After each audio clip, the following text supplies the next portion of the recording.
Here to keep the chase going, share information, spread unity, preserve our heritage and our culture. We're trying to achieve something that you just can't catch. We're always trying to find a better way, trying to make better dogs. That's what Dixie Doggers Podcast is. That's who we are.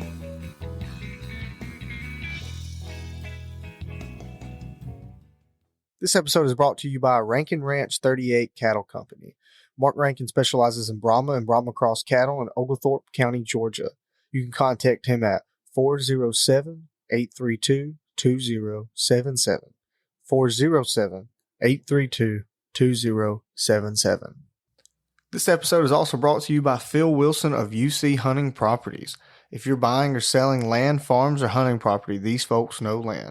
You can contact him at 678-791-3483. 678-791-3483, or visit his website down below in the description. Dixie Doggers Podcast coming to you. Oh, yes, got my homies on here tonight. I'm really excited about talking to them because I don't ever get to talk to them anymore because they're always busy. I try to call them, they don't answer the phone or nothing. That's a lie. That's a lie. I do that. Stop this right now. Stop this right now. That's a lie. I know. That's why I was like, I'm lying. I do that all the time. That was a bit much for me. Yeah, that was. I'll get hate mail on that one. They'll be like, "You're a lying bastard," because we try to call you 9 times a day and you don't answer.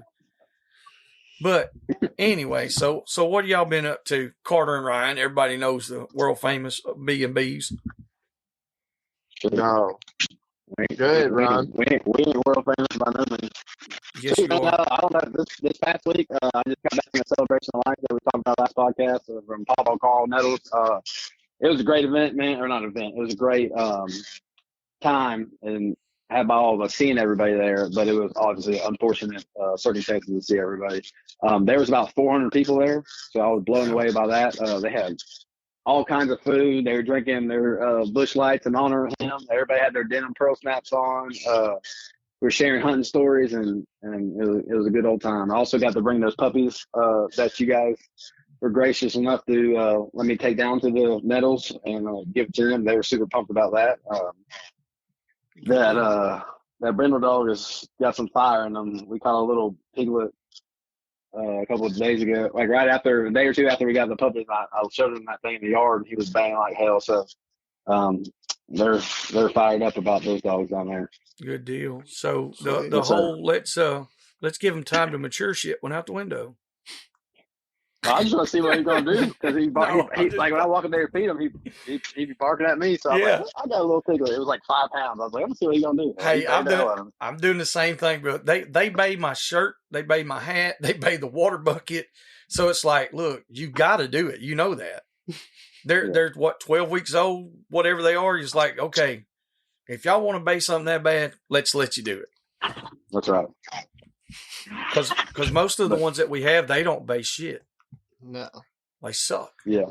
We talked about taking dogs hunting early and figure out when we're going to take them. Yeah. So last podcast, I was talking about those dogs from Texas that we got. I call her Blanca. And I took her hunting, and me and my guy at Fire Hall went to a local place not too far from my house that we hunt a lot. And we got there, got the dogs loose. They right immediately caught 2 shoats, like back to back. And then Swayze, the son off goose, rolled out about 500 yards and relayed off that hog and was banging a hog on the fence line with hunting that dog we got from Pat. And my other dogs finally made it to him, and they're all banging.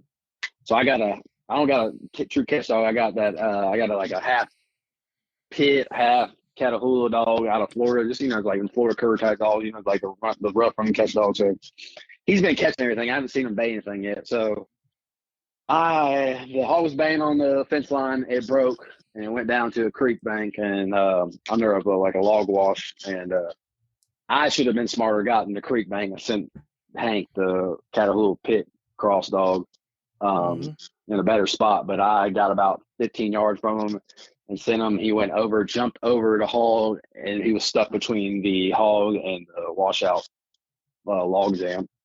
And he tried catching. None of the other dogs tried to help him. He got raked into the bank pretty good. He got a pretty good cut on the side. he went to start baying a little bit. So he does bay. But we got him out of there, and then that Blanca dog, the first hunt she ever been on. She hates a hog, but she got hit in the chest pretty good too. But luckily enough, I know a vet at the house, and she took care of him pretty good. Yeah, I heard you've been messing around with a vet. Yeah. So she was excited to see the dogs like that, but she fixed them up good, and they're doing fine now. But saying that, say this, we got back from Florida from the hunt, or from the going to see the Paul Carter Celebration of Life. We got back, and me and Carter went hunting. What did we go hunting? Monday? Carter? Monday.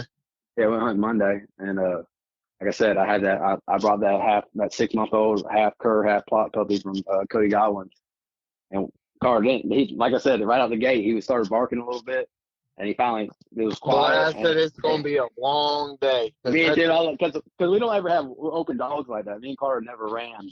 Well, open dogs. And the thing is he's just a puppy, and the only reason he was barking was because he was behind them other dogs. Yeah, so he was And trail racing, but the only reason he was barking was because he's behind them other dogs. Once he got settled down, he shut up pretty good. But no, he hunted good. He hunted good. That, yeah, he went he was right there with them. We caught.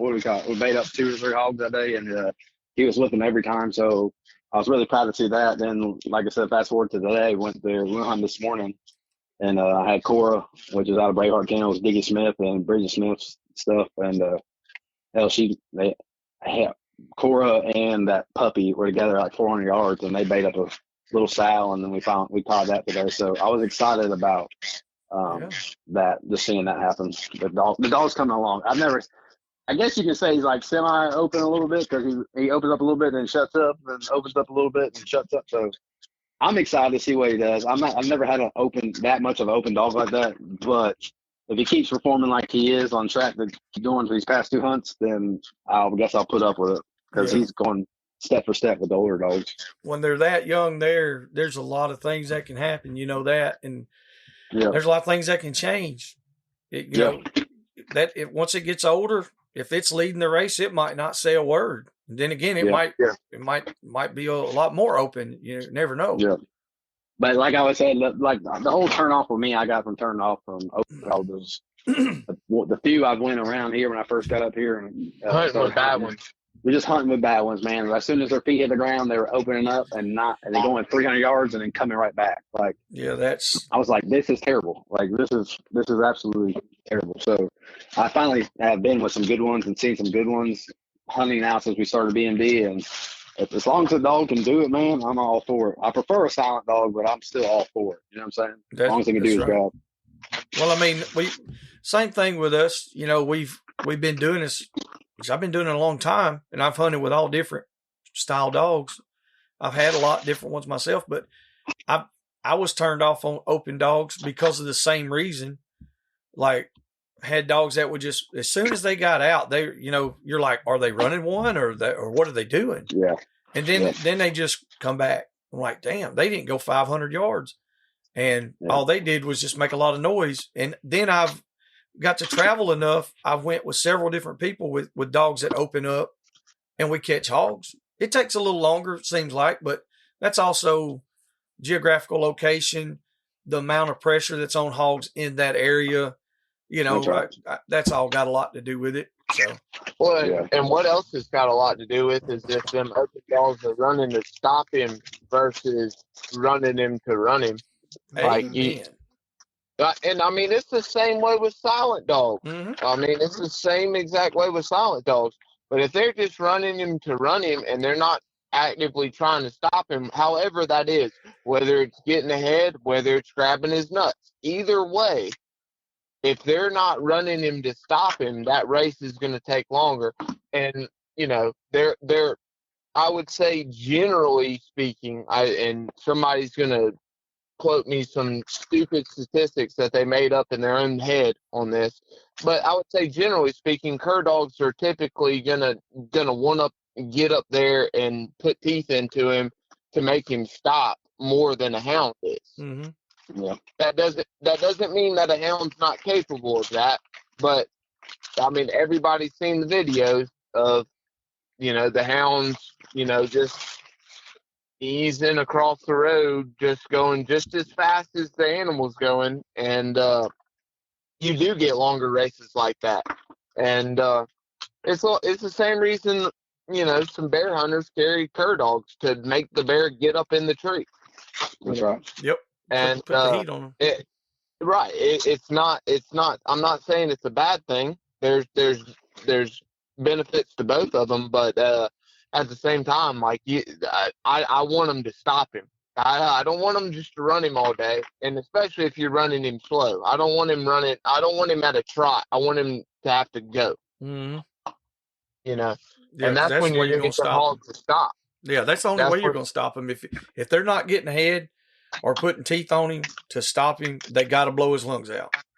Yep. And you better be running at a rapid pace. Yes, especially like this time of year where it's, the highs during the day where we're at's what, 40 to 60 degrees, depending on the day. Mm-hmm. Shit, them hogs can stroll. Yeah, they'll run all day in this. Yeah, there ain't no doubt. But like I said, with this weekend, we hunted with some hounds and cur dogs. We hunted with some mixes, and all of them had their place in the pack. Even though it was a mixed up pack, and we had dogs from several different people, but we made it work. And right. But like you said, there was one time that like we have a dog that he's running to stop him, but he's not. I don't know. He hasn't done it enough to really know how to do it. Yeah. He's still pretty green, but he's got the nose, the drive, and the speed. And so either he's going to have somebody with him, or he's just going to have to mature.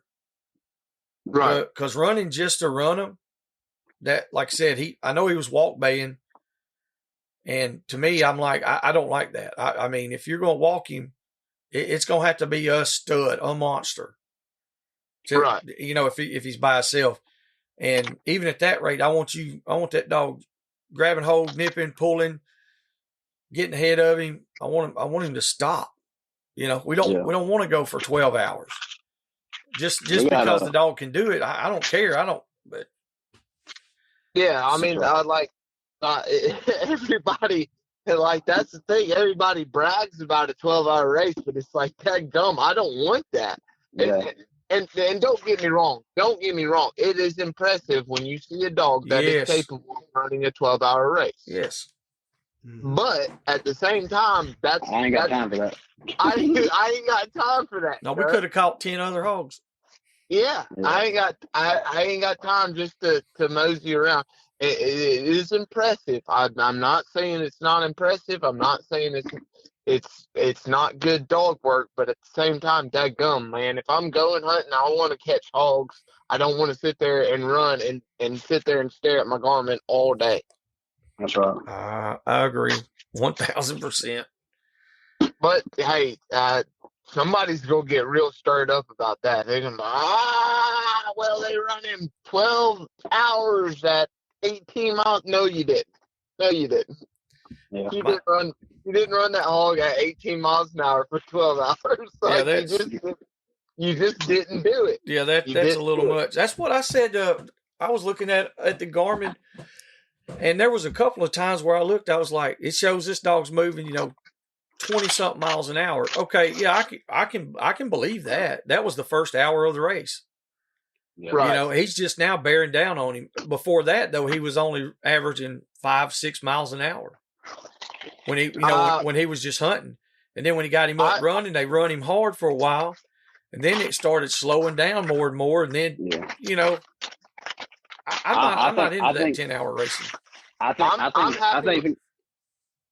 gonna say, I think folks forget to turn their Garmin's off when they pick their dogs up and put them in the Yoda or put them in the UTV and drive around. That's exactly right. I think we got some skew numbers going on. I'm happy, honestly. Like, I'm legitimately happy if you can run a hog in double-digit speed. If you can get 10 to 12 miles an hour where we hunt at, then you are doing a phenomenal job. Yes, you're doing a phenomenal job. And that's not to say a 7-mile-per-hour dog in the race that is a smart, cunning dog won't do the job. Mm-hmm. But I'm just saying, in terms of what, like, kind of the benchmark, what I try to look for is are they running him double digits? If they're running him double digits, he's gonna stop and quit. Yes. We caught a big boar hog the other day. I reckon it was 2 weeks ago, Ron. Yeah. We caught a big boar hog the other day, and man, that joker was so tired, and the race wasn't that long, but he was so tired by the time we got to him. Like, Pete had him caught, and Girl was just standing beside him, like And he they wasn't bait him. fighting or anything. Yeah. And they He bait him just- up the first time in the damn clear cut. Yeah, Open just- field, like an open clear, like an open fresh clear cut. Damn. And the only reason they stopped him is because, you know, he was tired, and and he broke the first time. Girl and Honey had him baited, and then Pete showed up and tried to catch him. And he broke, Pete. and I was Well, like, the funny thing about that is Pete bait, and he tried to catch him, and then Honey tried to earhole him, which she never does. yeah, no, little Honey that's 30 pounds just tried to earhole him and got yeeted to oblivion. But I said we'll never see that hog again. Yeah. And sure enough, 300 yards later, they had him stopped again. He just didn't want to run anymore because they were able to push him That at hard. a pace, right? At a pace that was good. That was good enough. Yeah, You know? I agree. I think that if you get that double digit pace, even on a runner, if you can maintain that for however long, you know, an hour, even on Right. to me, that's going to be a long race. You know, 2 hours. That Right. hog should be done. Exactly. But Exactly. But you know, that's like when we went down there to Henry Williams last summer. There was a few times, you know, those dogs were burning that hog. I mean, just smoking him.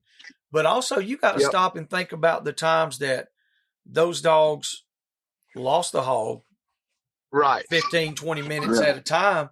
That hog could squat, and those dogs are Yeah, out there and hunting, and they're getting he can slower, catch and a he's break. resting. Yeah.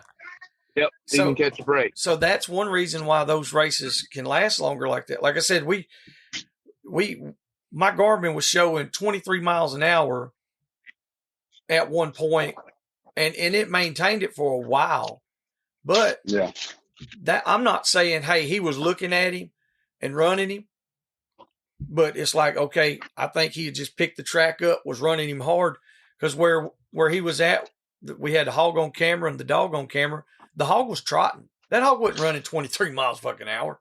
He was trotting. Right. If he was running 23 miles an hour, the camera ain't going to trigger that. Trigger speed ain't going to catch him. And the dog was trotting. So it's like, at the same time, I'm like, you know, how accurate is that going to be? Mm-hmm. You know, how accurate is that mile per hour thing? I don't know. Speaking of the mile per hour thing, we was hunting today, and I think that Carter told you about the coon hunting story for everybody. But besides that part of the coon hunting story, or the dog hunting part, I was going to the dogs because they was heading to the road, and I made a conscious decision. I was like, Carter, I'm gonna walk to the dogs as fast as I can. Y'all go get the buggy and meet to the road. And I see Girl on the road or getting near the road, and all of a sudden I see her going 300 yards, 350, 450, 550, and somebody picked her up. But I was like, man, she's running fast down the road. And obviously I figured out now. Somebody picked her up. Hey, Kate saying that to say this. He said she is stroking up the side of the road. I said, no, brother, somebody picked She's her up. running 42 miles an hour. Hey, Hey, guess Girl's what? legs are about 3 inches long. Yeah, she's short legged. And she's in the back seat right now, so she's probably listening to me talk bad about it. She's like, I'll show you, buddy. Yeah. But guess what? Guess what happened out of that ordeal? Yeah, some people were like, why you guys dog hunting all this stuff?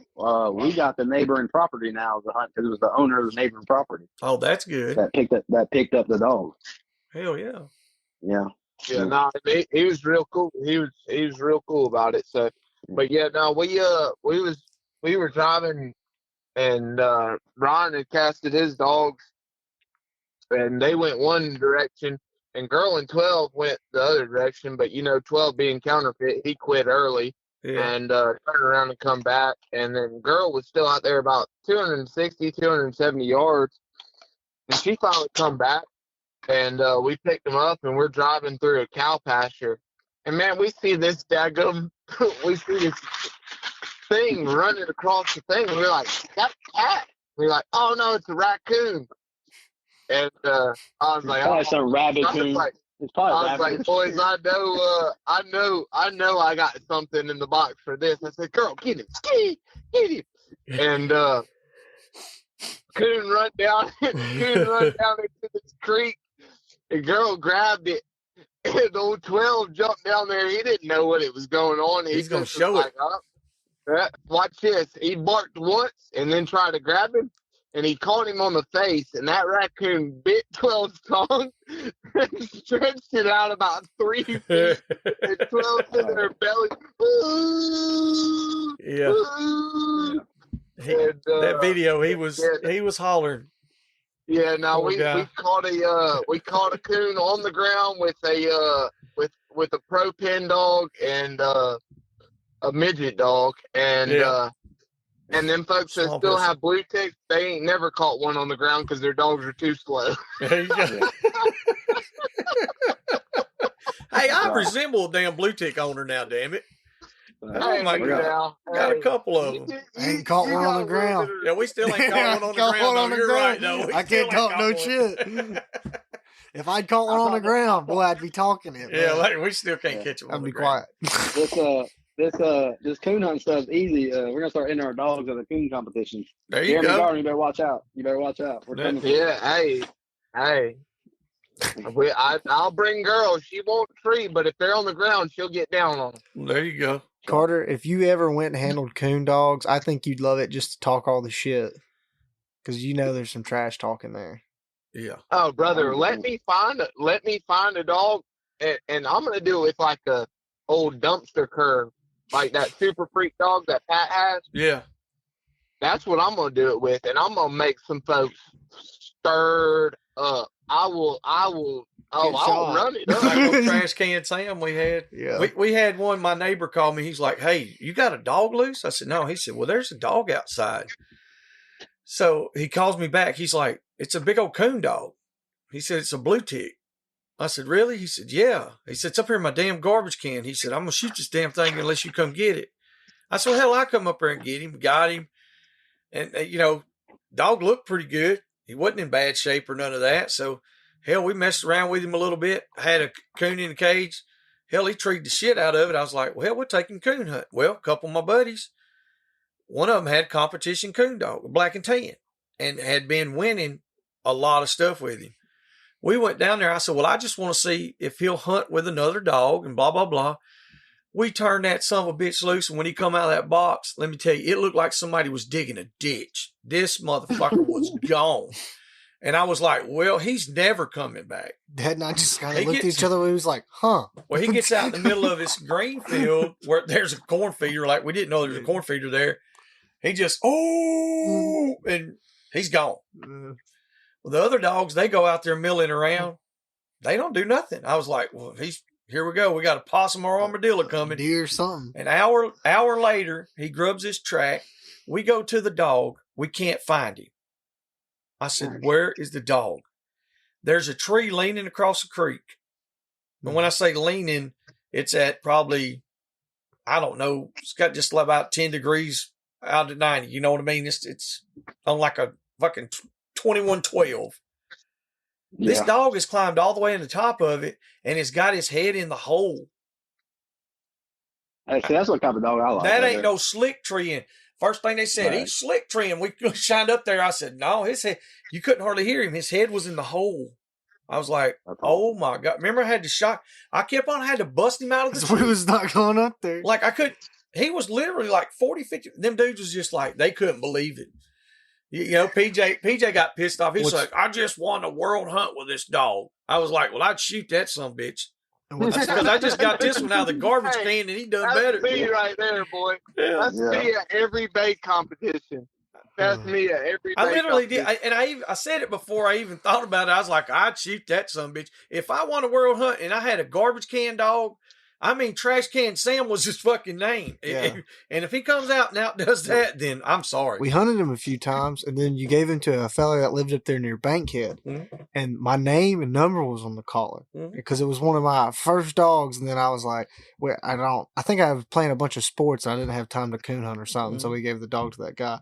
Well, he left my name and number on it, and the dog kept getting out of its pen and going like 2 miles down the road to this other guy's house, and it was like this 14-year-old boy. And he calls me like raising hell. He's like, "Look, motherfucker, you need to come get your dog and all this." And I'm like, "What are you talking about?" Okay. And so for like once a fucking week for like a month, this guy would call me, or this other boy, like keep in mind we're both like 14, and we cuss each other out. He's like, "You need to go get your fucking dog." And I'm like, "Fuck you. I don't have the dog. It's that other guy's." And I tell him his name. He's like, "Well, you need to call him and get him up here." And I was like, "Yeah, I can tell you where he lives. Just go down the road." And now I just thinking of that. I don't know. I just always thought that was interesting that little bastard would always call me and harass me. Oh, he'd be behind their house treed. Because his dad would come. He was like, "Hey, your dog's down here treed." I'm like, "He's a pretty good coon dog. You ought to keep him." He was like, "Do you not want him?" I was like, "No, I don't have coon dogs. They suck." Old Trash Can 12. Hey, but at the time, I think the competent. at the time, I would have, if I'd have known then what I know now, I promise you that dog will be outside in the kennel. I'd have him right now in the kennel, and I'd be smoking him. But now, I don't know. I think it'd be cool to do some coon hunt stuff, but I don't know if I can get all into that pencil whipping stuff. How they do that, all that. No, Yeah. some of them I can't. Yeah. I couldn't handle. I've seen some videos, and this is not everybody, of course. There's always one or two that mess it up. But that ain't real hunting. They get like that little extra cast in with 5 seconds left. You know what I mean? It's like, come on now. I mean, I get there's $100,000 everybody's trying to win, but I don't know. well, I understand. like the leash lock rules and stuff like that. Yeah, So all that stuff. yeah, like if we're at a tree and your dog tree's way out yonder, I can't turn my dog loose until we go to that one. Yeah, how do you know if he's in a tree? Tree and something. That's exactly. Also, you're wasting time. I didn't know this until just the past couple of years, but in the coon hunts, I didn't know you could win and not even see a coon. I'm like, well, it's coon hunting. Yeah, that's what I'm saying. Where's the raccoon at? And they're like, up the slick tree. That's what I'm calling it. They're like, no, there's a branch touching this other branch, and the coon could have walked across, got to that tree, come down, swam the creek, went to Walmart, got in the garbage can, and then Sam treed him. Yeah, that's what could have happened. So I'm like, I can't do. I don't have the nerves for it. That's right. Some of them guys though, they're really good at it, and they have some really good dogs. So that's what we'll do. I'm sorry, boys. I'm sitting here looking at that the video that coon tongue out. Did y'all see that video I posted of Rodney? Oh, sorry. Where he was dancing? Yeah, where he's in the road hollering. That's what 12 sounded like. and for visual representation, y'all ever seen Joe Dirt and seen the dog's nuts get stretched from the porch? Yes. And how stretched out they got? That's what 12's tongue was like when that coon had it in his mouth. Hey, wait till you see this picture that I'm about to post on Facebook. Remember what I just said? It's not everybody, but there's always one or two. So, man, that sucker latched on to 12. And 12 couldn't get out of there. 12 was backpedaling, saying, "Help me, help me, help me!" And then Ryan ran up there to try and help him. Yeah, couldn't get Ryan in the leg. He grabbed my foot and I was shaking it off of me. That's the thing about a coon; it can get on you quick. Yes, them dudes are mean as hell too. Yeah. He sounds like Eminem when Eminem tried to get on a coon. What about when I had old Wimpy out there? I was doing some high ball training. Oh, high ball! I've been listening to Jerry Clower all my life, and I said, "Lord, I'm gonna have me old high ball blue tick out here." I took off them old Brogan slippers and I went outside and put on the mud boots. I had this little old boar coon. I turned him loose, and I had this little about a 6-month-old blue tick. He also had a gun. Yeah. Oh yeah. I turned the coon loose out of the Nathan turned him loose, and the coon come out and stood on his back feet and just said, "Put him up." And the little blue tick boo-hooed 1 or 2 times, and him and 12 sounded about the same because that coon went to smacking the dog shit out of him. And so I go to kick him. So I'm doing just like Ryan. I'm out there jumping around. This son of a bitch jumps up on me. And he's whooping me. The dog, I have the dog on a leash and I have it wrapped around my hand. So every move I'm doing, this poor puppy is fucking swinging around in the air. And I go to kick the coon, I kick the dog. I finally throw the damn rifle down and take off running, dragging the fucking dog with the coon on it. The whole time I'm just holding the live trap. I'm like, what the fuck? Nathan's sitting there. I'm like, help me, get this son of a bitch. I was like, I don't know what to do. He was wearing my ass out. Hey, when it ended, he had both his little grubby dick skinners grabbing a hold of the fat part of the inside of my leg and about a half inch away from biting my poor little wiener. And I'm talking about I was rolled up. It's back in my younger days, boys. I could move pretty good then. If it happened now, I just have to lay there. He looked like the Karate Kid out there kicking the shit out of stuff. That poor old dog, we named him Wimpy because I beat the shit out of that poor dog. And if the fucking dog wouldn't even help me. Like he was running. He was running. He just sat there and watched it. Look, no, he was running the other fucking way. And I'm trying to get away from the coon. The dog's trying to get away from both of us. But he's tied to me. We're bonded now. This son of a bitch is, I'm in it, and he's in it with me. Dude, if I only had videos of that stupid shit, man, we could definitely go viral with that. We'd get canceled, but we could go. Yeah, we could get there. We could get there. Oh, man, it's so fun. I wish more people would be honest about stuff like that because how many times does that stuff happen? Oh, man. Like, it's fun. And the worst part about it today was, I was like, oh, we're fixing to catch him. Like, it was no thing about it. Like, we didn't think about it like at all. We saw it. We weren't catching any holes. We're like, oh, we're gonna run that. But hell, we ran deer today. We had some great deer races. Oh man, we had some deer golly today. Listen, my buddy Braxton, we went down there. We told y'all he's got some good dog. He's got a dog named Yeller. Oh shit, he's gonna kill me. And that old dog was barking. We turned her loose. She went out there and went to hollering. She's got a track going. I mean, she was smoking it.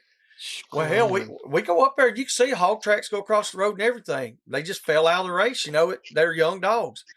We go around this cutover, and she freaks out, son. She goes to hollering this time. She wasn't just whining and whimpering. She's blowing up. He was like, what up? Because he hadn't had the dog very long. I said, turn her loose. Hell, he said, hell, we going to find out if she's rigging or what she's doing. She goes in there and she gets fired up. And he was talking about, he's like, she's getting it. I said, you want to grab that shotgun back there and fold this big 8-point up when he comes across the road? He said, he started laughing. He said, yeah, I heard that. Well, Rodney and the other guys were on the opposite side of the cutover. And that dog bust out in that cutover. There's white tails flagging all over. There was 8 or 10 deer. Like, it was all up. They come up there and said, y'all see all them deer? Like, yeah, we were running the piss out of them deer, what we're doing. And I told Braxton, I said, I am so sorry. Because when I said, well, fold that 8-point up, he just laughed. And then he turned around, that dog come out with them deer. He looked at me like he was going to kill me. I was like, shit, you want to fold one up or not? Like, I mean, I'm not mad about it. Yeah, that shit was funny. Back in the day, that would have ate me up running deer with the hog dogs. But now, man, I'm like, I'm just glad y'all some guns ain't at my feet right now. Because I've been many times with people and they're hanging out right by the buggy. I'm like, he bumped that dog one time, I think, and she come right back. I was like, hell, she won't be no problem to get off of that. Oh, listen, buddy, we had a day. bunch We of them for a long time today. We'll be back after a quick break. And now, thanks to the sponsors and friends of Dixie Doggers. Animal Housing Solutions. Boars N Broads. Crockett Taxidermy. Hardcore Hog Dogs. Southern Cross Cut Gear. Ada Y Transport. 4L Kennels. The American Doghorn Museum. Unique Hounding Hunting Supply. Hogbaying.com. Tuskers Magazine. Mud Creek Hog Dog Trials.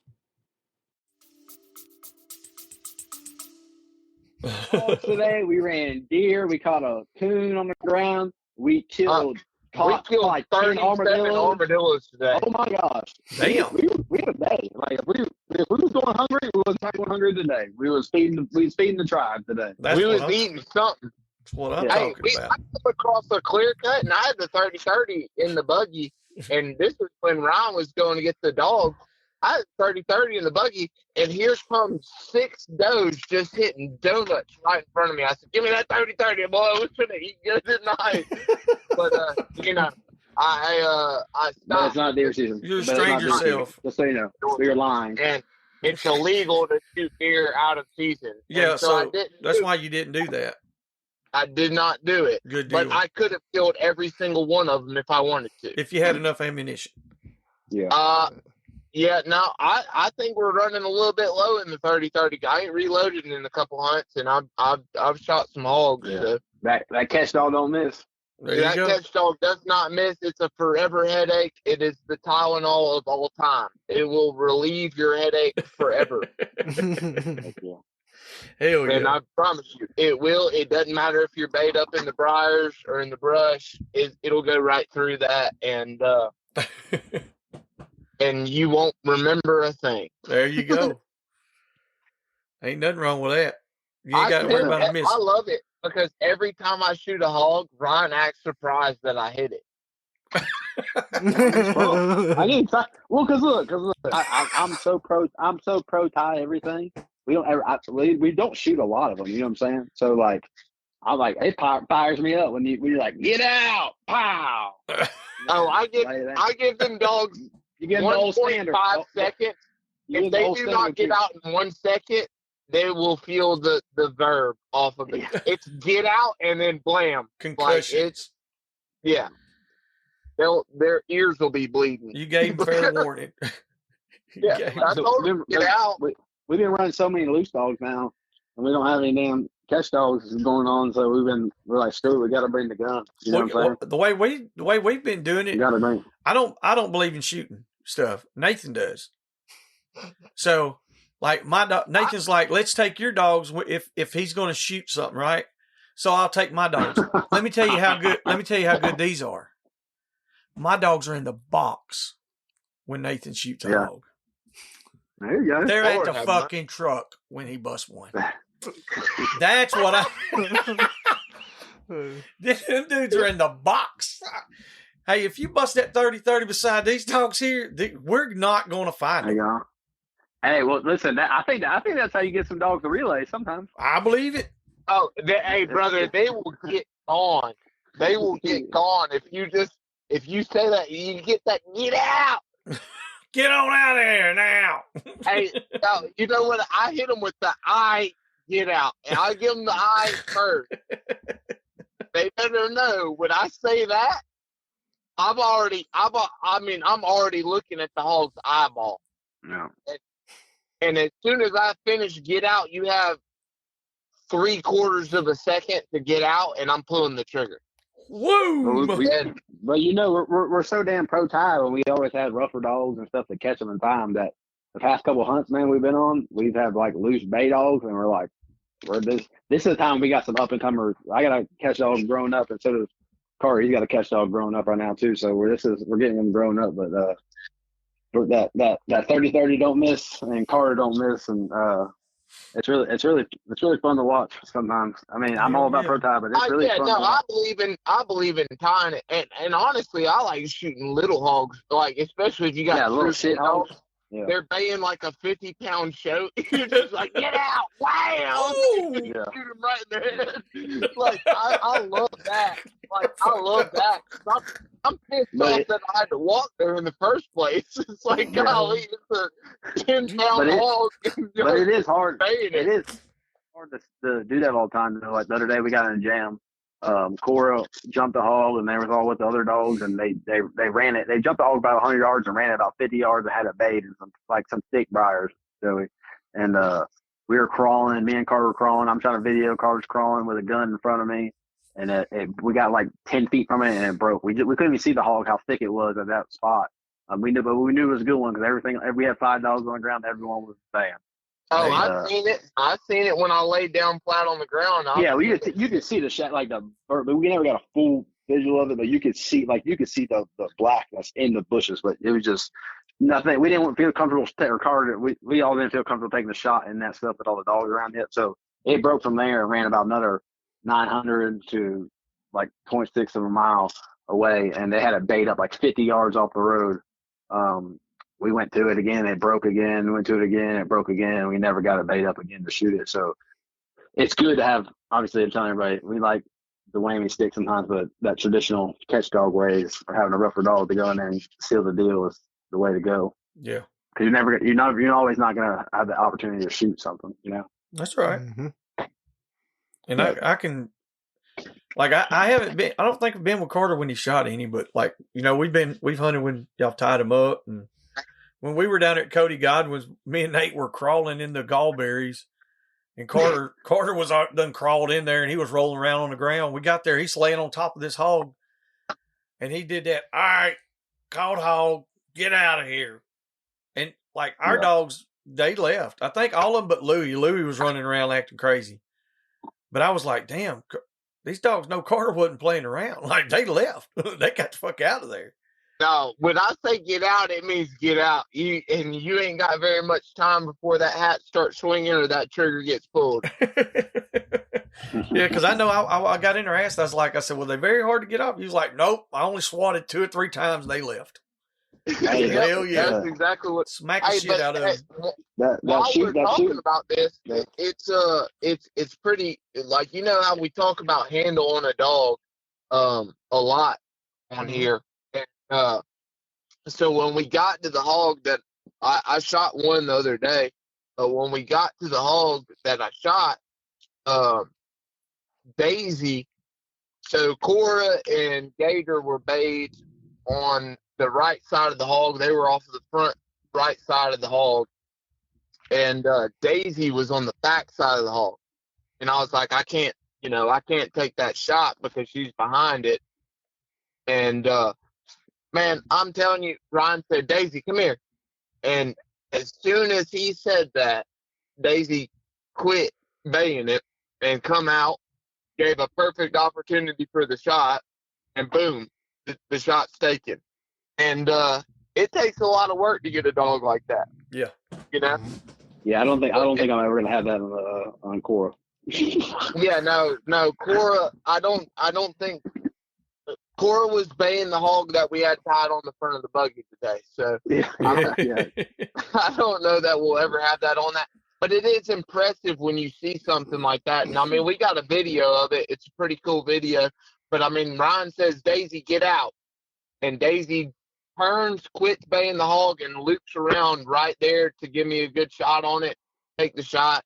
And, you know, that it's cool to see stuff like that. You know, when you got a dog that can work like that. Yes. And then, and you know, I could have told her to get out myself, but when he said, Daisy, get out, she quit, come off the side, and even Cora backed up a little bit enough to give me a good shot on it. And it's really like I obviously I like tying hogs. I like catching them alive and you know, doing whatever with them. But you know, it is a lot of fun to see good bay dogs be able to, you know, put themselves in a position where you can take that shot.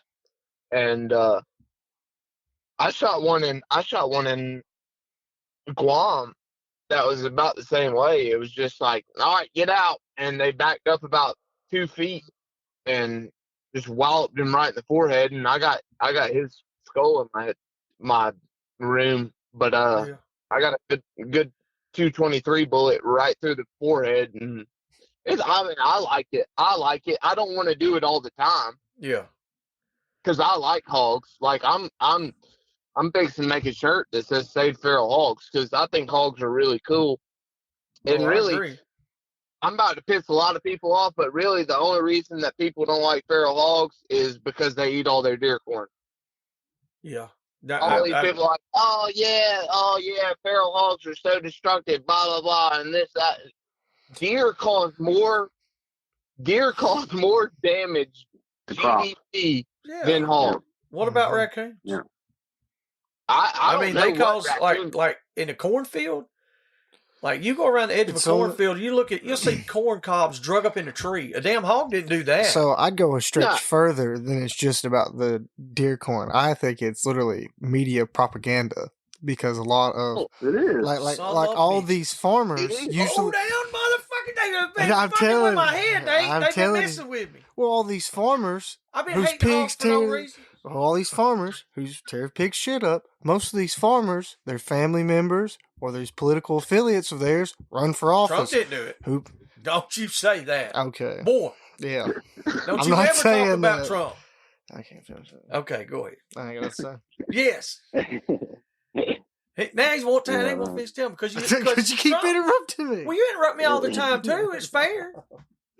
Fair is fair. You can't talk about Trump though. You talk about other I wasn't stuff. talking about Trump. Oh, okay. Well, I'm sorry I interrupted you. Now you can finish it up. I won't say nothing else. Most large farmers have political ties. So if fucking pigs are tearing up all their shit, don't you think they're kind of pushing, hey, pig's bad? Yeah. Well, and I mean, 100%. I'm just not going to say it because I'm not going to piss nobody off. Say it. If a farmer, okay, well, I'll say it. Most of them farmers, they're all right with getting their stuff torn up because they have insurance subsidies that are based off of what gets destroyed. Yes. And I'm sorry to put it like that. And I mean, if a bunch of farmers listen to this, then I'll lose a bunch of hunting spots, and so be it. But they have insurance subsidies. I don't think the farmers that listen to this, I don't think it would bother them honestly, because like they know what reality is. If they listen to this podcast, then they should be okay. That's right. You know what I mean? And the reason I say that is because like I'm not into a whole lot of that kind of stuff. I don't really try to delve into it, but I know that these guys, they get grants to buy pig brigs, to buy traps of their choice, to pay guys to come in there and trap them. They get money for that. They can pay us to come do that. So, and like you said, they can file crop damage, depredation permits. They can have season do all year long. They can do whatever they want to do. I will tell you the truth. I've shot more deer than I care to count on a depredation permit. Like I've done it my entire life. But when it, like, if a farmer says, say old country farmer's got 300 acres of corn, and he says, I want every hog that you catch here dead, guess what I'm going to do? I'm going to kill every single hog that I catch there. Yep. Mm-hmm. Like, I do not have a problem with that. But, you know, a lot of them boys is playing both sides of the street, man.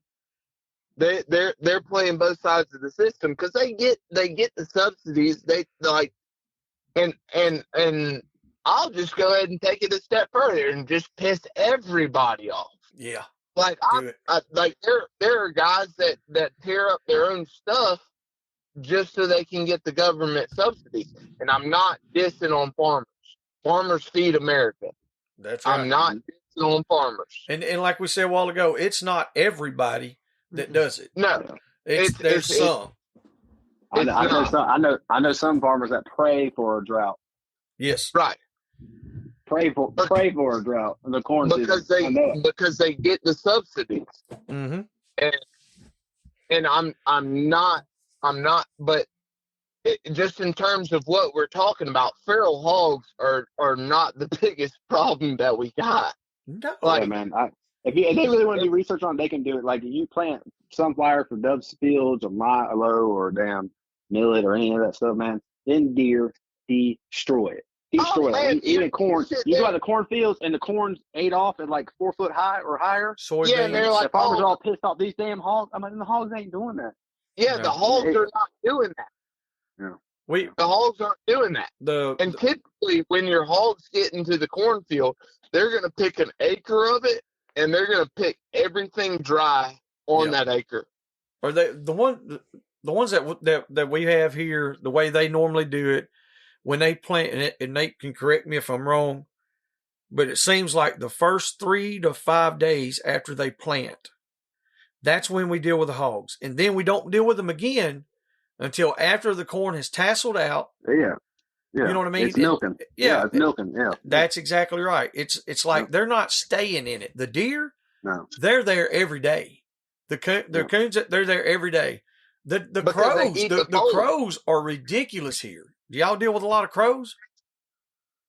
Yeah, you see them. They have crow tournaments around here. That's what I'm saying. There'll be thousands. We've sat and watched crows literally, I mean, at a chicken house, take what, like, are they day-old chicks? Like little bitty chicks. And they'll be trying to get out from up under the edge of the chicken house, and those crows will sit and peck them in the head and pull them out. They'll be flying across the damn field with them. Yeah. Like, there's a bigger problem than some of these hogs. It's a money grab. You look at everything as a money grab. Like, I was listening to the Hounds and XP podcast with, I think, Mike Colley, the Cajun plots down in Louisiana, and he was talking about WMA hunts, kind of like stuff we was talking about, the WMA hunts and how you can do it. Anyways, they got to talking about dogging it and how many hogs they brought off in this month. I don't know, it was January, February. They were talking about they took in a couple hundred hogs off this WMA, and then the next they close it down, and then they fly helicopters and do a helicopter hunt over the WMA. Mm-hmm. And guess how many they killed with the helicopter? Probably 5. He said a whole time flying a helicopter for days up on end, they killed 27. Yeah. Go ahead. They said they're spending money. They said they're spending money. And thousands of dollars. Guess who's running the? You know what I'm saying? Like, there's probably big time payers doing it. You know what I mean? It's all a money grab, just like deer hunting.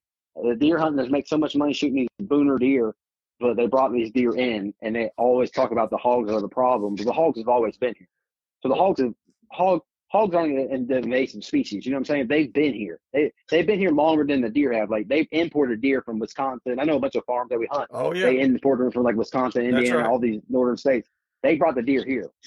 But then they called the hogs invasive. Well, the hogs have been here forever. How long have they been here? Do you think? I don't know. You look at different books who brought them over. I know in Florida, 1492. So I asked Columbus. So I asked Dr. Steve Damaris one time. I asked him. I said, because we was talking in a wildlife class, and he was like, "Well, we're talking about wildlife damages and wildlife conflict," and he was talking about how deer cause more money than this, and somebody asked about hogs, and he's like, "Well, they're not wildlife." And they said, "What do you mean?" And he was like, "Well, they're an invasive species." And then we got to talking about the wild horses, and I said, "So how long do they have to be here before they're naturalized?" And 45 minutes later, he basically was like, "I don't know." Yeah, because that's most of our points of view, right? Yeah. I think I was like, okay, if the Spaniards brought the horses here, and they brought the pigs at the same time, why are the horses wild but they're feral pigs? Yeah, they're like, look, horses are the greatest thing. Like, that's all I'm saying is like, wild horses, feral hogs. The Tongan cowboy, that's who you need to talk to about horses. He kills them and eats them. My guy. Here's what it boils down to, boys. Hogs are looked at as a recreational sport that you can do year-round. And the people that shoot them enjoy the aspect of having them as a recreational sport year-round. Mm-hmm. Yeah. And they're not respected as a game animal because the people that shoot drive the industry, and the people that run dogs, like, brother, when's the last time you seen a dog runner? Like, I know there's some thermal drop boys that run thermal dogs and stuff, but like your average American dog runner is not going to go spend $5,000 on a thermal to go drop hunt dogs. No. But you have a much better chance of getting a deer hunter say, "Oh, well, he's eating all my corn. I'm going to go out here and spend $5,000 on a thermal to go shoot 3 hogs out of a field out of a group of 30." Yes. And that are going to go in there and breed 3 times that year and double the population, triple the population. Bro, literally a boy hit me up. I said boy. I always tell people. He's like a 30-year-old. He's about the same age as me. he hit me up on Facebook and said, "Hey man, I got 600 acres of so and so road. Do you want to go dog hunting sometime?" I said, "Yeah, man, that's not too far from the house. We'll definitely do that." He's like, "Man, he sent me a picture of these hogs, and they're not big hogs. I mean, they're decent sized hogs." And he lives probably an hour away from this property. And I'm at Fire Hall. He goes, "Man, they're down there at the camp right now." He said, "I'm gonna go down there, and I'm on my way actually right now to go shoot some." This dude drove an hour, drove through his gate, go to a corn pile that the hogs were at, and shot one hog, a 40-pound hog. And I'm just like, dude, you know how much time you just wasted doing that? Like, you just, I don't know. I don't understand it. That doesn't make a lot of sense. I don't understand it. We were talking to Austin K last night. He lives down in Dilley, Texas. He works for an outfitter. He does, he does guided whitetail hunts and stuff. We know who he is. He hit me up about the possibly entering the tournament. Yes. Okay. Well, we were talking to him. That's crazy. And he said he was talking about the helicopters flying. Mm-hmm. We were just talking about how smart hogs are. He said that they had one area. I think it's a relatively small area compared to what they normally have. He said they went in there and flew the helicopter, and the guys come back and told him, said, "Dude, there's not any hogs on this place." Were they hitting the siren? And do what? I know some of them. I'm not trying to cut you off the story, but I know some of them get in the helicopters. They fly around and try to blare a siren, and they get the hogs on the way. So the hogs hear the siren, and they just lay down. They just lay down. I don't know. He said they were just flying and shooting. That's all he said. But he said they'd learn the sound of those helicopter blades, and they just start squatting. Yeah, he said they'll squat now. He said they went over there with dogs the next day and caught 11. Yeah. That's what he said. But of course, it's different everywhere you go. I was told the same thing about South Alabama. They said that they went and flew a WMA down there, and they made it out. There was a magazine article where they killed 270 or however many, when all reality there were 7. First off, our first thing was like where we live at, the places we live, it's heavily wooded, heavily forested areas. All our WMAs, they're not open. They're not open areas. They're all heavily forested. So how in the hell are they shooting out of a helicopter really anyway? Yeah. Nate, you got what'd you get your degree in, Nate? Forestry, concentration, and wildlife management. Okay. So I thought it was something to do with biology and biologist stuff as well. But anyway, he does. I could apply to be a forester or a entry level wildlife biologist. Okay. Good deal. So I was reading the GON. I'm thankful they're coming to the post-standard memorial hunt. They're setting up, and they're going to learn about the hog dog and everything like that. I'm so pumped for that. But they came out with the article about the WMAs and the hogs on them. It's like open season for hogs and people to go in there with their rifles and sit down and shoot hogs. So I was reading one about a local WMA, probably 30 minutes from the house. Card knows what I'm talking about. We hunt a property right next to it. And they said the biologist was so pumped about writing this article about where the hogs, they were focusing more on South Georgia and Middle Georgia, where all the hogs is living and they're breeding good in those areas. That's the best place to hunt them, everything. They get to place around the house and they go, we're so happy to announce there's only been 4 hogs that were killed during deer season. I think all the trapping and everything is being successful in that area. We dog hunt a place right next to this place, and it is slap full of hogs. I'm talking about slap full of hogs. They don't take into account that the deer hunters didn't want to mess up their deer hunting. That's right. In the WMA that day and didn't kill the hogs. And how many hogs did they probably let walk by? Well, there's so much skewed information that biologists are trying to put towards. I don't know. Well, here's what them hogs are smart, bro. Them hogs are smart. Yeah. There's a reason that people don't shoot hogs. There's a reason that we go dog hunt a property for all year and we kill 100 hogs off of that property. And people are like, "Oh yeah, well we killed 7 during deer season." It's like there's a reason that them hogs don't show up during daylight during deer season. Yeah. Oh yeah. Hogs are smart.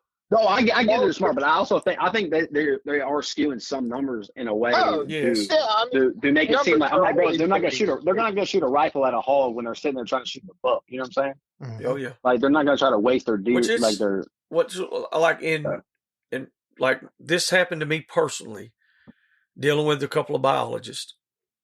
One said, "You guys can, ask, could we come help?" I was like, "Yeah, we'll help you." They were having trouble catching hogs in traps. Like, I'll help, do whatever. I was like, the only thing I ask is, I want to be able to bring my dogs with me. Oh man, I don't know. It worked out for a little while, but anyway, so basically the entire time of the trapping, there was 14 hogs caught.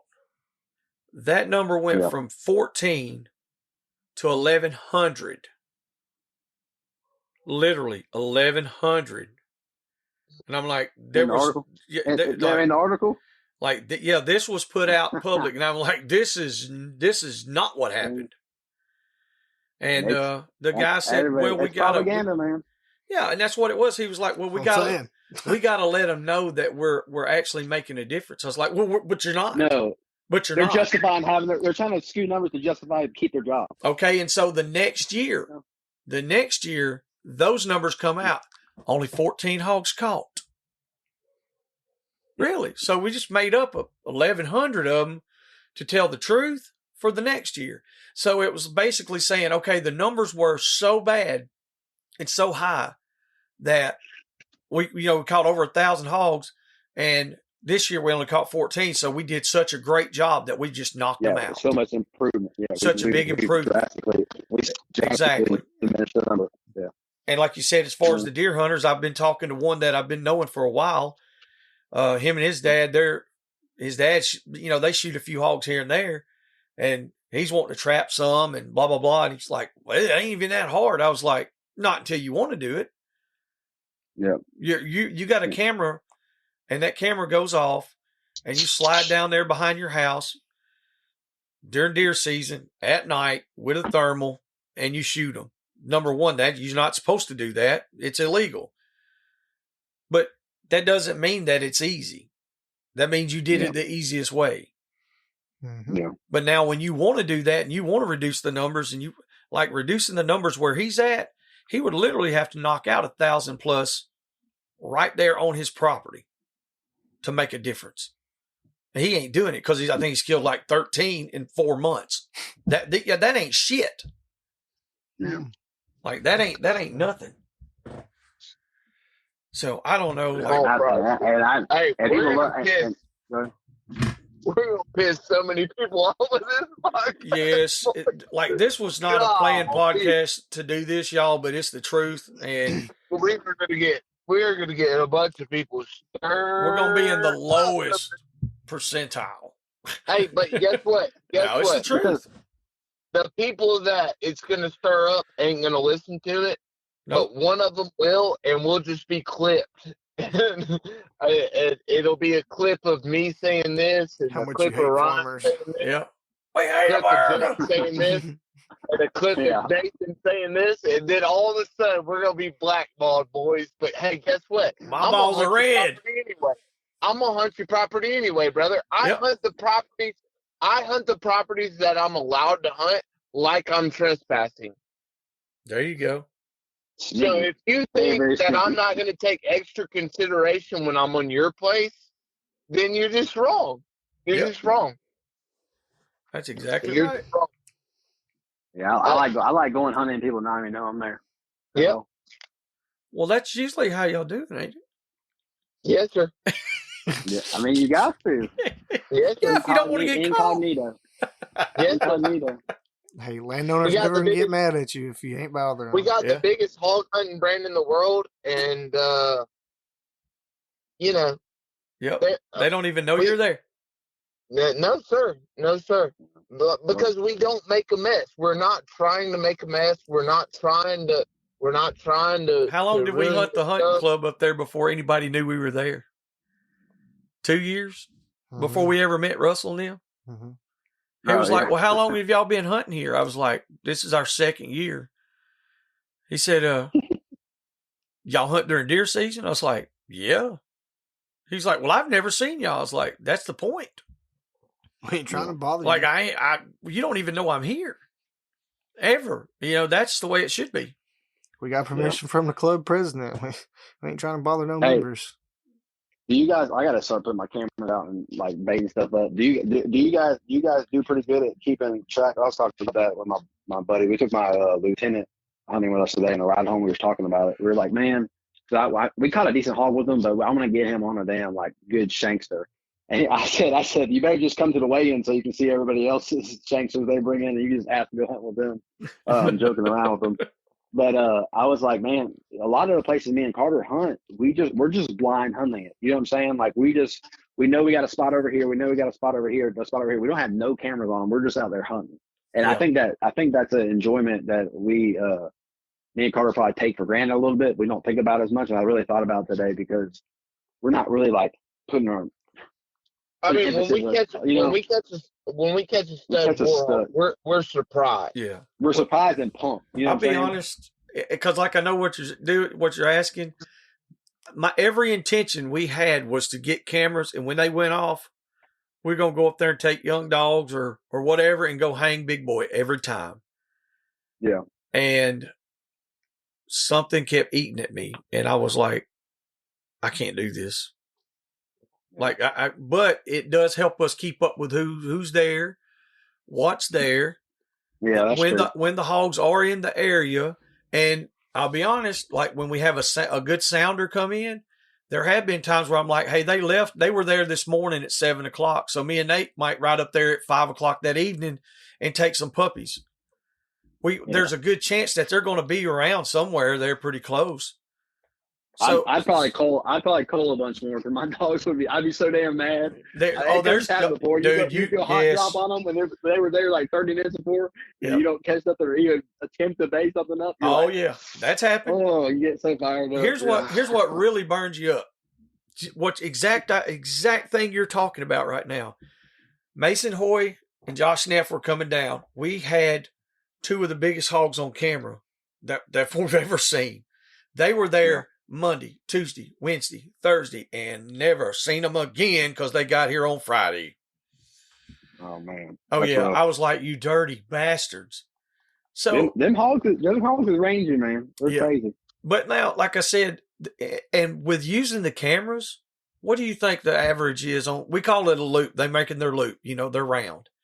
Like if the hogs just disappear off camera, what? I don't know. 3 man. weeks? Disappear? Yeah, I know they make big. I know they make big loops. Yeah, big loops. So anywhere from 10 to 20 days is what. You ever seen one of those like gears that you draw with the pencil and it's got the gear inside it, and you draw like a squirrely circle? Yeah, That's basically what a pig does in about 6 square kilometers. They just bounce around. They say, "Okay, I know there's food over here. There's water here. Let's go." And whatever comes up in between is basically like Carter in the wind. I'm going to try and go here, but I might end up over here. That's basically how they travel. That's right, brother. And before all they smell something strange, they're going to go see. Yeah. And before they made the baiting legal here, we had bait piles like we were going to bust hogs' ass every time. Now, that don't matter because everybody's baiting. Like, especially during deer season, we haven't had hogs. Like during the spring and the summer, we'll have hogs on camera 5 days a week. During deer season, we might have them on there 5 days total. Yeah. Because they're just traveling. Everybody's feeding. Yeah. Everybody's feeding. And I'll tell you something else. We started using feeders. Rodney wanted to use just a regular programmable timer feeder. And I was like, Rodney, it ain't going to do no good. So we had this debate and this discussion about it. And so I was like, yeah, we'll do it. No big deal. Let's put it on. So we put it up there. The hogs came in. They made it to the edge of the feeder, and you can see those hogs in the camera standing back looking at that feeder. They would not go close to it at all. I mean, at all. That's when I knew. I was like, oh, shit, these hogs, they're really like that. I've learned so much by watching that camera. And I think one thing that might have led to that is because the big club behind us, Uh-huh. when Rodney and them used to have permission to hunt it, and we'd Yeah. go over there. Well, some of the members was going to start trapping it. And one time when we was over there collaring up, there's this real goofy bastard that was over there, and he was like, "Yeah, I got this cooler full of tannerite. I got me one of them hanger feeders, and I'm going to shoot the cooler when the pigs come up." And then, like, we had saw him again a few weeks later, and he had missed. And so I just wonder, like, how many times did he fuck that up and, like, make them pigs, like, shoot super scared of them feeders? Well, like we was talking about the noise of the helicopter, associating the noise of the helicopter with that. So that's, I guess it's with the pigs feeder, right? share information. They pass down information just like humans do. It's like the mama sow says, "Hey, don't fuck with that because it's scary. I go over here." And like little piglet's like, "Well, fuck, if she's scared of it, we are not fucking That's with why it." I never see pigs. They fucking know.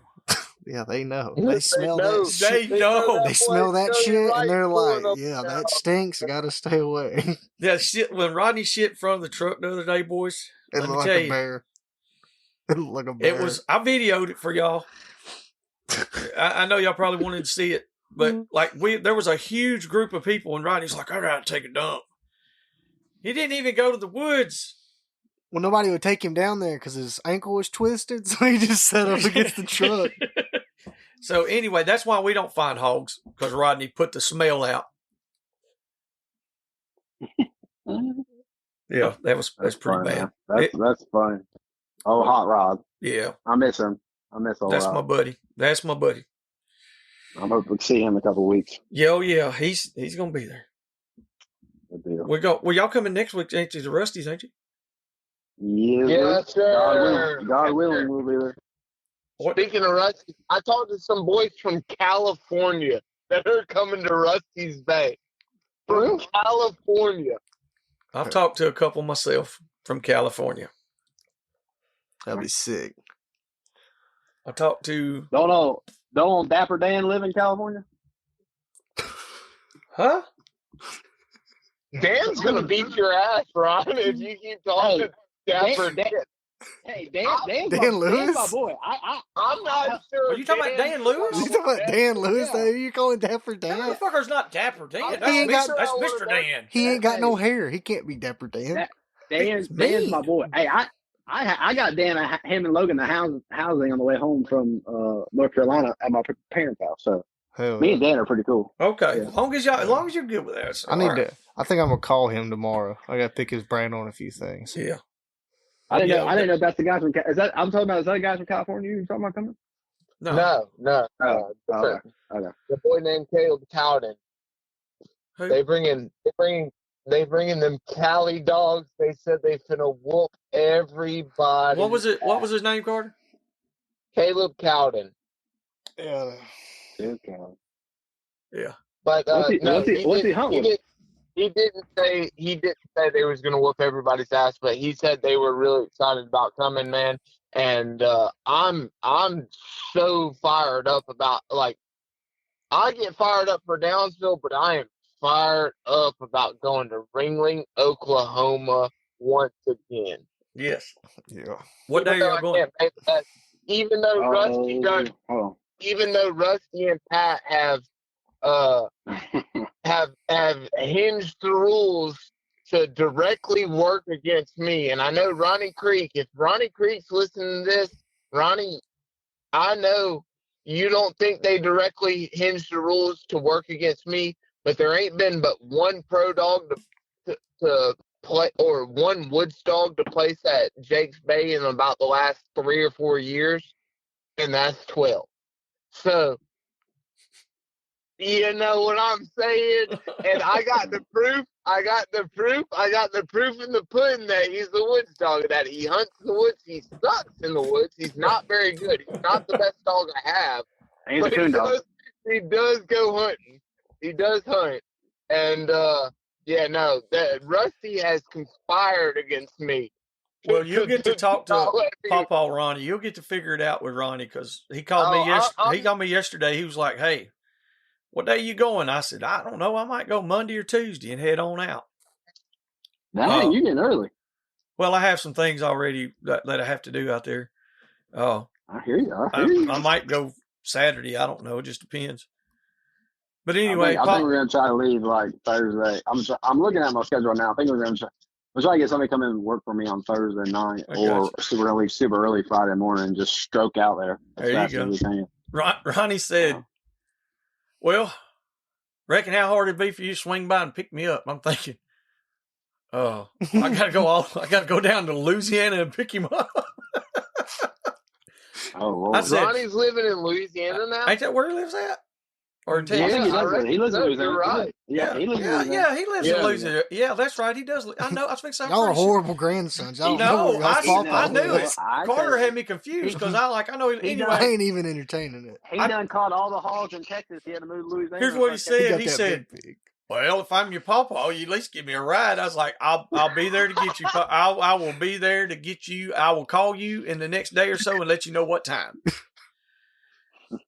It is so crazy how much things have changed with Ronnie. It's Oh, I love it. Like Hey, I love giving him a hard time, and he loves just fucking with us constantly. oh yeah, no, 100%. I walked into.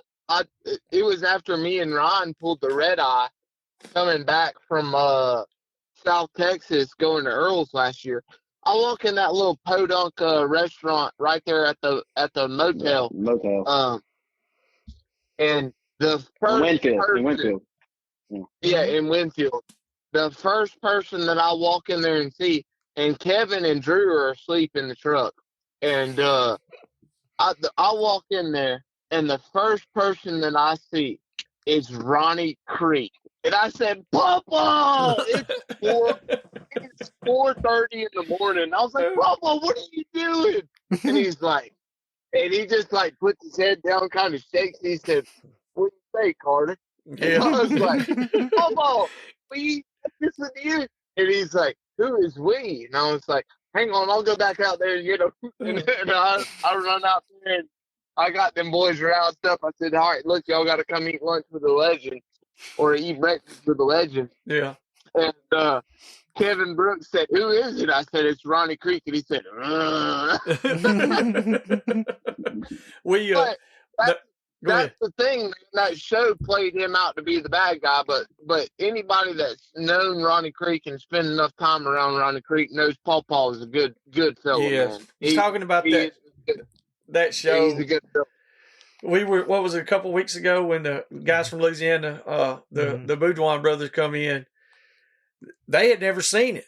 I was like, "Have y'all ever watched?" Because we was talking about Ronnie Creek, and they were like, "I said, y'all know who he is?" They were like, "No." I was like, "Have y'all ever watched American Hoggers?" They was like, "No." I said, "Oh shit." So I said, we got to turn this on. We started big pig. season 1, episode 1. The next morning at 9 o'clock, because it snowed us in. Yeah, it just snowed. They came from Louisiana, and we got like 6 inches of snow that night. They were like, "Holy shit." I was like, "Yeah, just whatever." And so we just camped out in there in the house, and we were watching Paw Paw. And I think the next morning at 9 o'clock, I was on season 4, 3 or 4, episode 8. They was like, "Good God Almighty."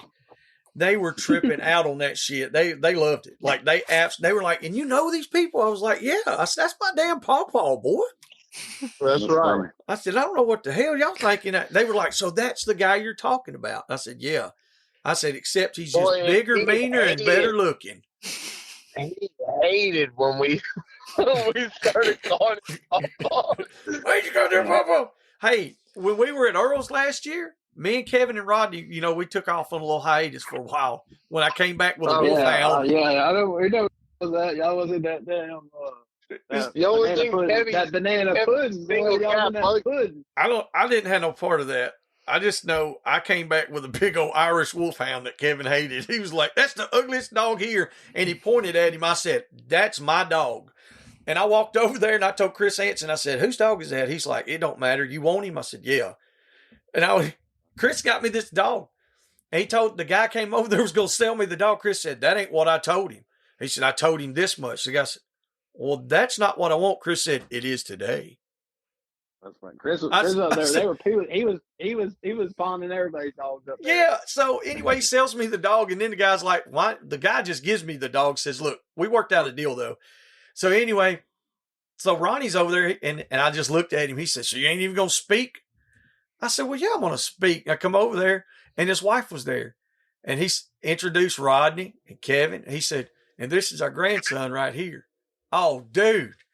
I was like, oh, man. She was like, oh, yeah. This is the one I had. This is my grandson I hadn't met. I was in heaven then. I was like, oh, my pawpaw.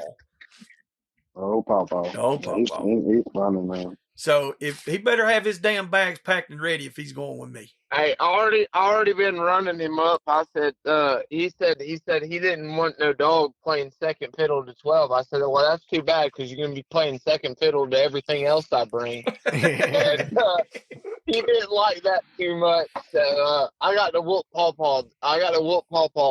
Next weekend. Yeah, I put it on him. I just got to put it on him, and I'm not gonna lie. I got some sauce to bring up there. I got some things that have been hidden for many generations, and we ain't showing up barefooted. I promise you that. I got a couple. I mean, and I'm sitting here talking about this, and them dogs are gonna suck when I bring them up there. I got a couple of pups I want to bring. And they are puppies. I haven't even. Don't want to bring. I ain't even carried them to the woods yet, but I think they're going to be just fine. Well, brother, if we want to have a hammer swinging contest, I got a couple pups I bring. Oh no, I'm just saying I think they'll be all right. They'll. Yeah, no, the ones I'm talking about bringing, they will not be all right. No, they sat there and bayed. They sat there and bayed me instead of the hog today. Well, as long as they're baying, shit, you're still ahead of the game. Brother, you're bringing those dogs? Listen, no, I'm not bringing dogs. Here's the one I got those two pups from Rusty, and they're what 7 months old, 8 months old maybe, and I ain't even carried them to the woods yet. But we have started dogs with them already. I started dogs with them at 5 months old. You know, Rusty sent me a Snapchat the other day because he sent me the dog that Dave Williams was getting. He said, I sure hope Dave likes this dog. And he said, he's been out there in the pen, outside the pen for 3 hours banging in the rain. Oh, yeah. We're just sitting there banging the shit out of these dogs for 3 hours in the rain. Listen. He's like, I sure hope Dave likes this dog. I can't even get one to bark at all. I was taking them back here to my little pen, right? I got a little domestic pig back there. And there was two little sows back there. So I'm carrying the little male dog. I got him on the lead, and the female, she's walking beside me. So she's out there acting crazy, running around. She takes off to the left and goes down there in the woods, and I'm trying to call her. She ain't listening to me, so I take the little male dog. His name is Tough. So I take Tough over there to the pen. I fool with him for a little while. The little female, she's down there just barking like hell. I said, what is she doing? I go down there. One of the sows had got out. This bitch has never seen a pig at all. She trails this pig down there in the woods 30 yards down there to the creek, and she bays this pig before we ever made it to the first day of showing them a pig. I said, well, yeah, that'll work. That'll do. Then I think Tough bayed for an hour or better, and he'll just stand back and just spit to him. My goals are to bring him and Louie, and I hope Louie just don't do something fucking stupid, and I hope Eminem don't bite nobody, or just go, or even worse, brother, just go in there and just. I believe you're going 0 for 2 on that. Yeah. I'm like, as long as Eminem don't bite somebody. Hey, Eminem, the last time we were up there, Eminem damn bit me. Who was it? He's gotten better. He's gotten better. He's not great. He's gotten better. Been playing with for. Was it one of the guys was it one of the Kyle or Hunter? Because like they've been playing with him, he's been laying up on him and all that, and then they went to pet him in the box. He was like, "God damn, what are you doing?" I was like, "Yeah, he's all messed up in the head. You got to be easy with him. If you're offended by it, slap him. He won't bite you. No, he's like him's one of those. But then again, he might. I can't promise anything. He don't bite me. He don't bite me. That's all I can say. He's my buddy. And then Louie, you can't you don't know. Get him to get mad. Like Junior was like holding him down, like humping him for like 5 minutes, and then like Louie like finally attacked him. I was like, this just went way on too long. Louie, are you gay, son? Yeah, that was funny as shit. Junior gets so excited now because I take him to the woods with me. He's the number one rig dog I've ever owned. Like there's some bitch a rig like you've never seen, and he'll cast like a whole 100 yards. I mean, he'll burn that 100 Well, up. That's about. We need to have him and 12 have a race. Like, We'll have a race to 100, boys. hey, That's what we'll do in Oklahoma. We'll just have a race to 100. there you go. Yeah, I can do that. Let's do a cast race, 100-yard cast. But let's see whose dog can get to 100 yards fastest. But it's so funny with Junior because, like, doing the bay pen stuff, when I walk up to them, I have to clip them up, but they have to sit down. They have to wait until I say, okay, let's go, blah, blah, blah. And then when they're in the bay pen, when they get done, I call them out. They come right to me. Well, they've never been to the woods. And Junior rigged, and I just let him go. He takes off. He goes about 100 yards and blows up. They're baying. I mean, Junior quits, runs right back to me and sits down and looks at me, and he's shaking so bad. He's literally pissing a little bit. I was like, what's wrong? And I looked at him. I said, are you okay? And when I said, okay, that son of a bitch turned around and was gone a mile. I was like, I guess I forgot to say, okay. Like he literally took off, bayed, then came back, and I said, okay, then he took off. So now we've had to work on that. But the other night went about 2 miles and he was with the meat. So I was like, well, the old bay pen dog's coming on pretty good. That's good. It's so weird about how these dogs do, man. You can't, I don't know. It just humbles me all the time. People, everybody's different, man. Oh yeah. Everybody has a quirk. It's funny find out what works. But like, do y'all's dogs have like these really big personalities? Yeah, I mean, yeah. I could say, yeah. All my dogs are queer, man. Oh, I got some that are queerer than yours. Junior, like I said, he will hump everything. If you shove a dog head first in that box, that dog is getting a dick in his nose. I promise you. I ain't talking about queer in that terms. I'm just talking about queer as in. I'm talking about LGBTQXYZ. This son bitch a hump. No, sir. No, sir. I'm not talking about. I'm just talking about queer in the terms of like just weird, like even girl. Like she will cast, go 400, 500 yards, turn around and come back. And when she was young, you would have to load her back into the box and then recast her because like she was weird, and she'd go out and find a hog the second time you cast her. She just like I got some real queer dogs. The bulldog puppy that I got's the queerest of them all. She's weird. She's weird, but she hits like a hammer and she hangs. And I'm real excited about her. But and I don't mind it. It's Rodney Bell likes queer dogs. Yes. Like Sally and Midnight are both real queer dogs. Like they're just weird. Just like how about Honey? Honey's weird. Yeah. Honey, you can't touch her to load her into the box, but she'll load herself into the box. She just don't want to be touched. And if she's by herself, she will not bay a hog. Yes. Yeah, she won't do it by herself. But you put a dog with her, she's gonna stroke out. She will run step for step. She will run step for step with anybody's lead dog and bay until you get there with somebody's lead dog. And I don't consider that a help dog. Yeah. If you're running step for step with the lead dog, then you ain't necessarily a help dog. You just might not be a solo dog. Yeah. She can't do it by herself, but you put her with somebody else. Probably 2. I was thinking, I thought she was a couple years old. 2 or 3. But she's weird, man. Like she's just curious. Like you said, Baby's like that. Rodney's other dog, Baby. Like she's the same way. She won't bay one by herself. The dog has found hogs, started races, run the shit out of one, and will cast. Oh yeah, that's how Honey was. Yeah, that's how. But she won't bay a hog by herself. Yeah. But I mean, you put her in there with another dog, and she does just fine. Yeah. Like and I don't consider that a help dog. It's not necessarily the dog's looking for help. The dog's running step for step with anybody's lead dog. It's just that's the way that dog is. You think it could be just a little later on the confidence and the actual top maturity? Yeah, I think it just needs. Yeah, it's like looking for affirmation. You know what I'm saying? Yeah.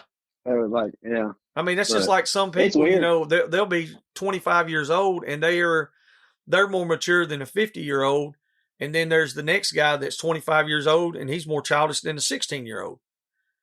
Yeah. You know, it's That's just true. even at That's that all. certain ages, the level of maturity is so different going from dog to dog. Not necessarily breed from breed, but I do know for a fact there are certain breeds that take a lot longer to mature, you know, as far as time-wise. But at the same time, even within those breeds, there are dogs that take way longer than the norm. Yeah. And like you said, I think the affirmation part of it has a lot to do with it. So that might be all it is. Maybe in another year or so, she might just be like, "Hey, I'm good. I can do this." Yeah. But I take her, man. She goes. I like her. I like her. I like her too. She's a little quirky, but she just like where she came from, old Pat. So I mean, you can see it in her eyes. She's quirky. You can see it. You just look at her and she just side eyes you a little bit. Yeah, she's crazy. That's the way Pat is. I like, but I mean, that's what I'm saying. But dogs got quirks, man, and like until you get to the point where you can really sit there and look at a dog and understand those quirks, like you might ruin a lot of good dogs by trying to get rid of those quirks. And now, if it's something that you can't handle, if it's something that you just cannot do, then I understand that. But don't put it off on the dog just because you're incapable of understanding that, you know, the dog might not be the one that's wrong. Without a doubt. No. You know, the dog might not be the one that's wrong. It might be you. And it probably, in the spirit of this episode and pissing a lot of people off, it probably is you. Yeah, that's what I say. It's probably you 99% of the time. You're just too dumb. You're just too dumb enough or too damn. Of the time, it's probably you. Yeah. You're just too dumb or too stubborn enough not to change. One of my biggest pet peeves is just barking, non-stop, just crazy loud barking for no reason.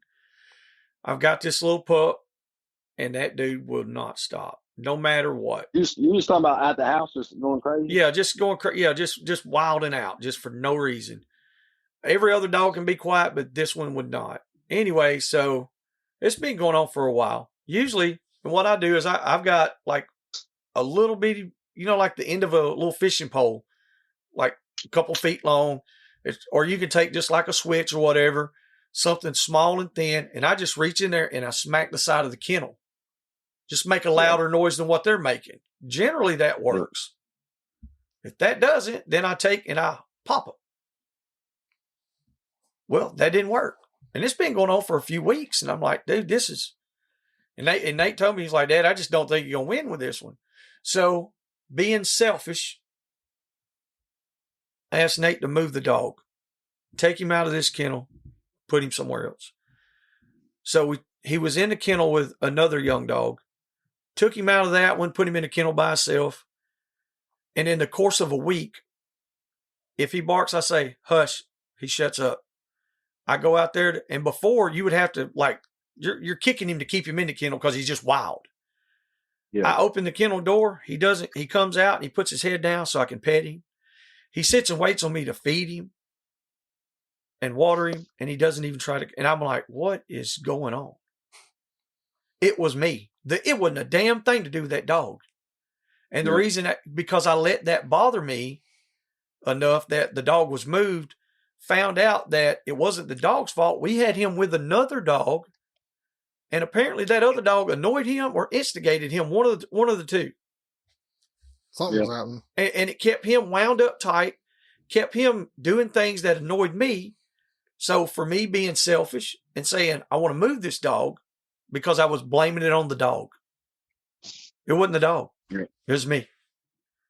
So, but like I said, that's something that I learned and been doing this a long time. I was like, I even told Nate earlier, I was like, you know, putting him by himself. And now we didn't like exile him to the back corner of the property. Oh no, he's in the row of kennels with all the other dogs. They're all facing each other. They're what, 4 foot, not even 4 foot apart, 3 or 4 foot apart maybe. Mm-hmm. So it's like he still has that, but he's not in the same kennel. Mm-hmm. I was like, it's crazy how much of a difference that made. So, like I said, I Very, think very it's true. mostly people doing it. Well, that's because you're paying attention. And the Yeah, reason if that you most just go people down there and don't throw your damn scoop of food and walk away, you're not the gonna ever reason notice that it. most people don't get it is because they don't pay attention. And I'm guilty of it. I don't pay attention too. I mean, I ain't saying most people as in like, oh yeah, look at all you peasants. I'm right there in the same boat. Yeah, well, everybody. I mean, I'm guilty of it too. Like we all are at some point, you know. Yep. I think we Yep. just get wrapped up in it. And there's a lot of times where, you know, you like you said, you got to feed dogs and you're tired. You just got off work, or hey, I'm in a hurry and I need to go. And it's real easy just to get lost in it and not pay attention. And then you pay more of attention to them when you're hunting and you're doing these other things when it's all hands on instead of in your downtime when it's just at the house. So, like, man, we done got off on some serious stuff too. Well, we're wearing it out tonight. That's right. What's our That's time right. looking like on there, Nate? About It's an hour free 30. balling. Okay, we still got good. Okay, I was just checking on the time. So, well, what do y'all want to talk about now? We want to talk about that old little hunt y'all got coming up. Oh, the Tulsa hunt again? Yes, man. Let's let everybody know what's happening. They should already. So I already got 2 teams signed up. They called and paid up for their team and their sign pot. So that's good. Usually we'll have last year we had 15 teams. We're looking to hopefully beat that. Every year we've done it, we have gone up numbers and teams that have entered. Usually we won't know the total count till usually it's like the day before or something like that. Yeah. Everybody pays, you know what I'm saying? That's right. So it kind of sucks that it happens that way. But we're excited. It's gonna be February 19th through the 22nd. The way is gonna be at Fieldstone Hunting Preserve in Dry Branch, Georgia. Be in line by 3 p.m. We'll be up there and people will probably start coming in, hanging out. I know I got family coming up from Florida. I got a bunch of firemen coming down, some other folks that I know just coming to the weigh-in just to watch. That's always fun watching us get those hogs out of the trailer and either tie them up or somehow get them up on the scales and weigh them. We'll have food. We'll have vendors there. We'll have some magazine there. We'll have all kinds of stuff going on. Maybe Dixie Dog will set up a little live podcast or something going on. Have some random people walk up and talk on the mic a little bit. I think that'd make for a good little show episode or something like that. Yeah. We could possibly do that. Yeah, we got Nathan don't really do much anyway, so sure, he's gonna be there measuring. He's gonna be there measuring teeth. Me and Carter are gonna be playing dentist. Listen, I was going to try. I literally was going to try to hold off. I haven't even told Nate this. I was literally going to try to hold off. What? About measuring the teeth. Remember, I kept saying, I said, I got something in mind how to do it. It worked. So I will have it there. It will make your life so much easier measuring live teeth. I hope so. Oh, it is. It's there.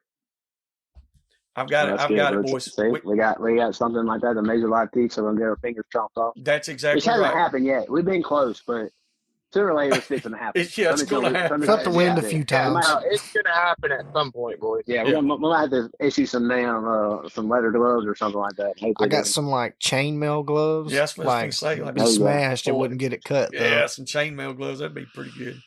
There you go. We'd do something like that. But like I said, man, we're excited. We got a bunch of people out there. I think it's going to be the biggest one. We'll have a bounce house out there for the kiddos and face paint and stuff like that.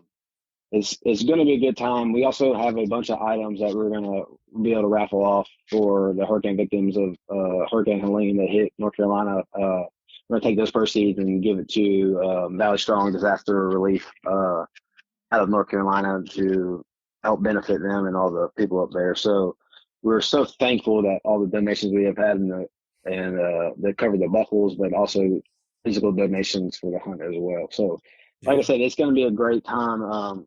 Family-friendly fun. Yes, there will be some drinking going on, but hey, it's a hog tournament. There's a bunch of hog hunters that drink. It's going to be we're going to still keep our couth about ourselves. It'll be classy. So, it'll still be classy. Yes. So if not, I'll whoop the hell out of him.